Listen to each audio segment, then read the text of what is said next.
Okay, this guy has some very serious problems. Is he dead? Right now, this guy is not responding.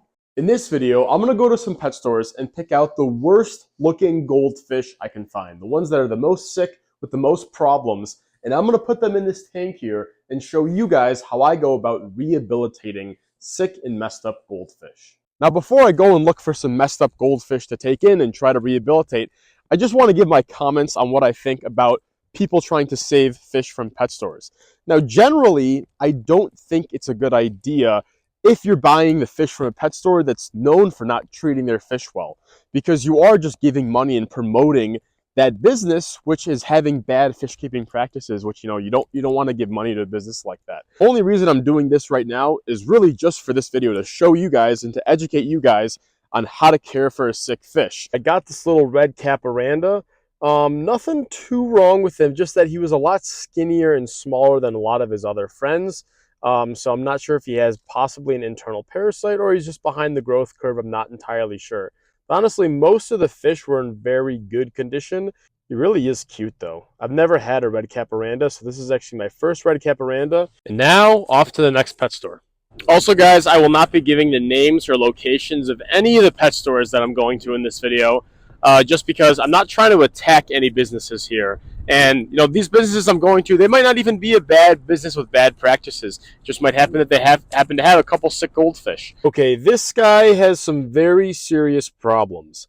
The last pet store I just went into had a good amount of fish that were in pretty rough shape, and this one is definitely the roughest of the rough.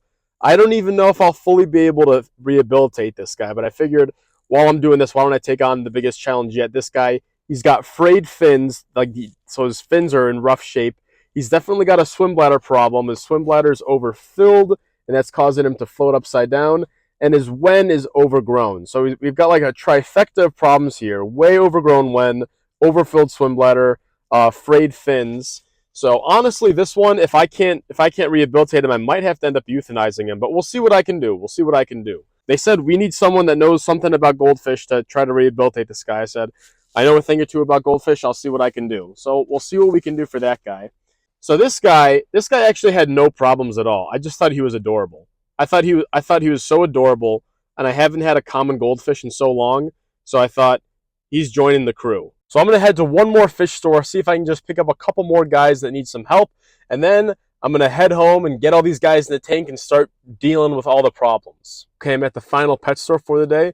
Let's go in there and see if there's any messed up fish. I don't think there's going to be anything more messed up than what we already have, but let's go check. Okay, so this next place that I got this little fish from didn't have that many fish on display. I think maybe they were out of stock right now. But they did have these feeder goldfish, and this goldfish right here, as you can see, has some ammonia burns. So all those little black specks you see on the edge of his fins, that I can tell are ammonia burns. Same with his gills. So definitely he was in a higher ammonia environment, which a lot of these feeder goldfish are. So we're going to take him back, and we're also going to be putting him in the rehabilitation tank. Okay, now I'm going to head home and get these guys in the tank. All right, I'm back home now, and I got all the goldfish here. So let's get these guys floating in the tank. We want the temperature to acclimate. I set the tank temperature to 82 degrees Fahrenheit. Anytime you got fish with problems, I always like to go warmer. The warmer waters kind of help, boost their metabolism, boost their immune system, and just kind of, if they're gassed up, which definitely this guy probably is, sometimes it can help get that gas out of there. Okay, first up, we got this little red caparanda. Let's get him in here. And let's start floating him in the tank. He is a really cute little guy. Look at him. And last but certainly not least, we have this behemoth with the way overgrown wen and the overinflated swim bladder and the messed up fins. He is going to be difficult to get to a good point. Honestly, I don't even know if I'll be able to, but I'm going to give it my best shot. I am going to give it my best shot. The dude looks like a mushroom. I'm going to be putting methylene blue in this tank. Now, methylene blue, for any kind of sick or messed up problem with a goldfish, I love to use methylene blue. The biggest downside is, though, it kills beneficial bacteria in filters. So if I'm going to be using it, I'm going to be using it in a tank with no filters.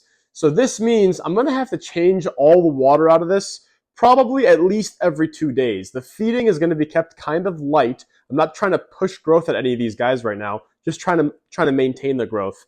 And I'm also going to be using a lot of prime water conditioner to detoxify ammonia. So before I even release the fish, I'm going to be putting 6 tablespoons of salt in this aquarium. So I have around 30 gallons of water filled up in this 55-gallon aquarium, and I like to do 1 tablespoon per 5 gallons. I might make it a slightly higher concentration, but I'm not going to do that quite yet. For slightly higher concentrations, that might help fight diseases a little better, but I don't want to mess up the goldfish. I don't want to get them too stressed out from having an overly high salt concentration right off the bat.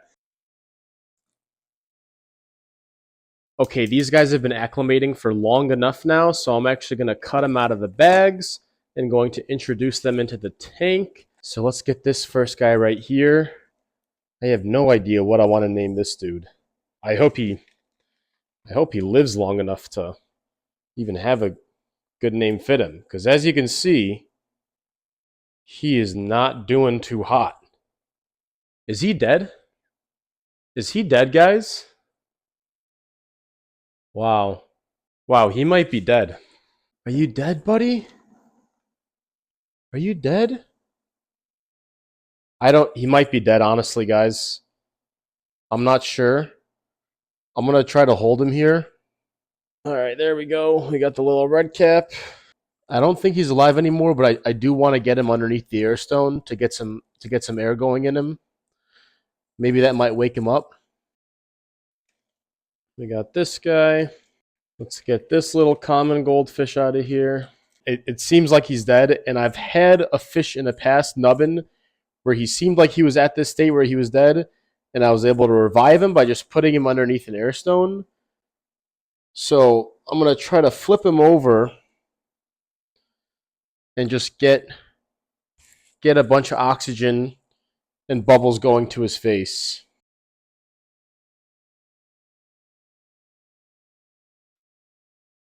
Unfortunately, guys, it's really looking like this fella right here didn't make it. I think he really is dead. I think there's no reviving him. I know you see him moving around right now, but that's just the water current pushing him around. I see there's no movement from the mouth whatsoever. I held him underneath the air stone for a good 15 minutes, but he's completely lifeless. Completely lifeless. So, yeah, that's kind of discouraging. We said hi to him very shortly, and unfortunately, we're already going to have to say goodbye. So I'm just going to scoop him up here. Rest in peace, buddy. I wish I could have got there sooner, because maybe I could have saved you. But literally, during the acclimating process, that's when he died. Now I'm going to dump the methylene blue in here. So methylene blue helps with a lot of things. It helps with oxygen uptake, which is, great when you're stressed out, or helps with ammonia poisoning, and it also helps with fighting external infections. It's really unfortunate that I couldn't save that one guy. Like he was literally still breathing when I first got him, but in the 30 minutes it took to acclimate him, just in that time period, he was gone. He was gone, and I tried reviving him, nothing. So yeah, there's nothing much I can do. I went out there to try to save some fish, and maybe I did, but unfortunately, I was a little too late. A little too late for him. But hopefully these guys, we can get them all dewormed, deparasited, get them, expose them to some healthy, clean water, and hopefully they can grow nice and big and strong. So that's all for today. Thank you so much for watching. I'll be posting updates to these guys in the coming days. Luke's Goldies, out.